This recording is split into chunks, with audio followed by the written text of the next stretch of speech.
32ನೇ ವರ್ಷದ ಮೊಹರಂ ಹಬ್ಬವನ್ನು ಗುರುಗಳ ಕೃಪಾಶೀರ್ವಾದದೊಂದಿಗೆ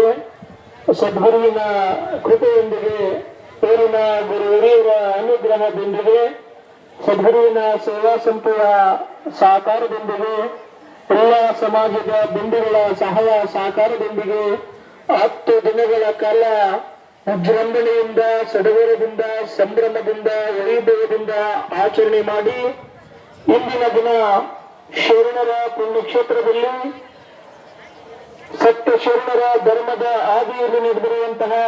ಮಹಾತ್ಮರ ಮಹಾಶರಣರ ಅಲಂ ದೇವರುಗಳ ತೀರ ದೇವರುಗಳ 3ನೇ ದಿನದ ಜಿಯಾರತ್ ಕಾರ್ಯಕ್ರಮದ ನಿಮಿತ್ತವಾಗಿ ಶರಣರ ದೇವಸ್ಥಾನದಲ್ಲಿ ವಿಧಿವಿಧಾನಗಳ ಮೂಲಕ ಧಾರ್ಮಿಕ ಪೂಜಾ ಕಾಂಕರ್ಯಗಳನ್ನು ಕೈಗೊಂಡು ಧೂಪ ದ್ರವ್ಯಾದಿಗಳನ್ನು ಬೆಳಗಿ ಗೋವಿಂದವಾರಪುರದ ದೇವಾನ ದೇವತೆಗಳಿಗೆ ಜ್ಯೋತಿಯನ್ನು ಬೆಳಗಿಸಿ ಕಲ್ಪವೃಕ್ಷದ ತೆಂಗಿನ ಕಾಳುಗಳನ್ನು ಸಮರ್ಪಣೆ ಮಾಡಿ ಇಂದಿನ ದಿನ ಗುರುವಿನ ಸ್ಥಾನದಲ್ಲಿರುವಂತಹ ಫಕೀರ್ ಸಾಹೇಬರಿಗೆ ಮುರ್ಷಿದ್ ಬಳಗದವರನ್ನು ಸ್ವರ್ಗೀಯ ಸಾಲಿನಲ್ಲಿ ಕೊಳ್ಳರಿಸಿ ಮೃಷ್ಟಾನ್ನ ಭೋಜನವನ್ನು ಉಣಬಡಿಸಿ ದಕ್ಷಿಣವನ್ನು ಕೊಟ್ಟು ಭಕ್ತಿ ಭಾವದೊಂದಿಗೆ ಸಮರ್ಪಣೆಯನ್ನು ಮಾಡಿ ಇದೀಗ 3ನೇ ದಿನದ ಕಾರ್ಯಕ್ರಮಕ್ಕೆ ಆಗಮಿಸಿರುವಂತಹ ಸುತ್ತಮುತ್ತಲಿನ ಗ್ರಾಮದ ಸದ್ಭಕ್ತಾದಿಗಳಿಗೂ ಪರಸ್ಥಳಗಳಿಂದ ಬಂದಿರತಕ್ಕಂಥ ಸದ್ಭಕ್ತಾದಿಗಳಿಗೂ ಗೋವಿಂದವಾರಪುರದ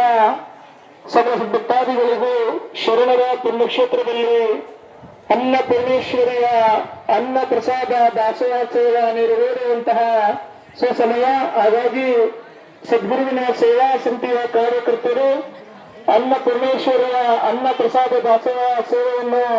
ಸೇವಾ ಮನೋಭಾವದಿಂದ ಮಾಡಬೇಕಾಗಿ ಸದ್ಗುರುವಿನ ಸೇವಾ ಸಮಿತಿಯ ಕಾರ್ಯಕರ್ತರಲ್ಲಿ ವಿನಂತಿ ಮಾಡಿಕೊಳ್ತಾ ಇದ್ದೀವಿ.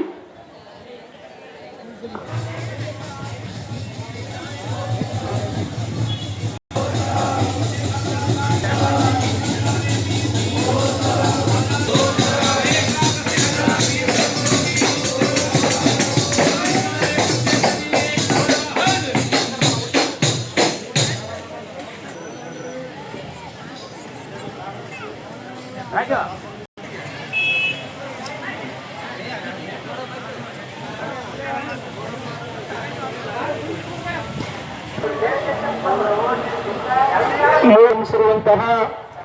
ಸದ್ಗುರುವಿನ ಸಕಲ ಸದ್ಭಕ್ತಾದಿಗಳು ಅನ್ನಪೂರ್ಣೇಶ್ವರಿಯ ಅನ್ನ ಪ್ರಸಾದ ದಾಸೋಹಕ್ಕಾಗಿ ಬಂದಿರುವಂತಹ ಸಕಲ ಸದ್ಭಕ್ತಾದಿಗಳಲ್ಲಿ ವಿನಂತಿ ಮಾಡಿಕೊಳ್ತಾ ಇದ್ದೀವಿ. ದೇವಸ್ಥಾನದ ಮುಂಭಾಗದಲ್ಲಿ ಅನ್ನಪೂರ್ಣೇಶ್ವರಿಯ ಅನ್ನ ಪ್ರಸಾದ ದಾಸೋಹ ನೆರವೇರುವಂತಹ ಸಮಯ ಸದ್ಗುರುವಿನ ಸೇವಾ ಸಮಿತಿಯ ಕಾರ್ಯಕರ್ತರು ಬಂದಿರುವಂತಹ ಸಕಲ ಸದ್ಭಕ್ತಾದಿಗಳನ್ನು ಸರತಿಯ ಸಾಲಿನಲ್ಲಿ ಕುಳ್ಳರಿಸಿ ಪ್ರಸಾದವನ್ನು ವಿತರಿಸಬೇಕಾಗಿ ಸದ್ಗುರುವಿನ ಸೇವಾ ಸಮಿತಿಯ ಕಾರ್ಯಕರ್ತರಲ್ಲಿ ವಿನಂತಿ ಮಾಡಿಕೊಳ್ತಾ ಇದ್ದೀವಿ.